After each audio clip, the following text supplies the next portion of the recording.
வணக்கம் மக்களே. இன்னைக்கு நம்ம என்ன பார்க்க போறோம்னா, ரோஹித் சர்மா நீக்கம், கேப்டன் ஆகும் பும்ரா, பாகிஸ்தானுக்கு எதிரான போட்டியில் இந்திய அணியின் பிளேயிங் 11 முக்கிய மாற்றம். அதாவது இந்திய T20 அணியின் கேப்டனாக பும்ரா செயல்பட போகிறார் என்ற சந்தேகத்தை கிளப்பிவிட்டு இருக்காங்க தற்போது. அது என்னன்னு பார்த்தோம்னா, T20 உலகக்கோப்பைக்கான இந்திய அணியின் கேப்டனாக ரோஹித் சர்மா செயல்பட்டு வராரு.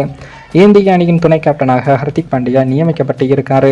உலகக்கோப்பை தொடரில் இந்திய அணி தனது முதல் போட்டியில் அயர்லாந்து அணியை வீழ்த்தி இருந்தது. அடுத்ததாக பாகிஸ்தான் அணியையும் சந்திக்க இருக்காங்க. இந்த நிலையில் தான் ரோஹித் சர்மாவுக்கு தோள்பட்டையில் காயம் ஏற்பட்டிருந்ததால் அவர் பாகிஸ்தான் அணிக்கு எதிரான போட்டியில் பங்கேற்பாரா என்ற சந்தேகமும் இருந்தது. அயர்லாந்து போட்டியின் முடிவில் பேசிய ரோஹித் சர்மா அவர்கள் அந்த காயம் பெரியதாக இல்லை என்று கூறியிருந்தார்.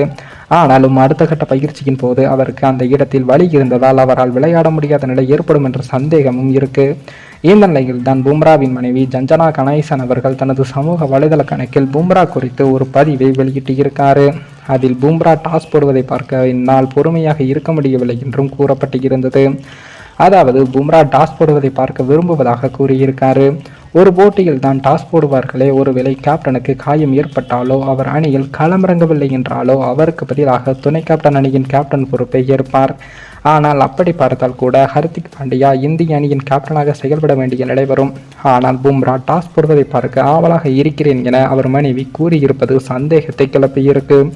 ரோஹித் சர்மாவுக்கு காயம் பெரியதாக இருக்கிறதா, அவரால் பாகிஸ்தான் அணிக்கு எதிரான போட்டியில் விளையாட முடியாதா என்பது முதல் சந்தேகம். அடுத்து பும்ரா டாஸ் போட போகிறார் என்றால் அது அவரது மனைவி பாகிஸ்தான் அணிக்கு எதிரான T20 உலகக்கோப்பை போட்டியை பற்றி தான் பேசுகிறாரா அல்லது வேறு ஏதாவது விளம்பரத்திற்கான பதிவா என்ற ஒரு சந்தேகமும் உள்ளது.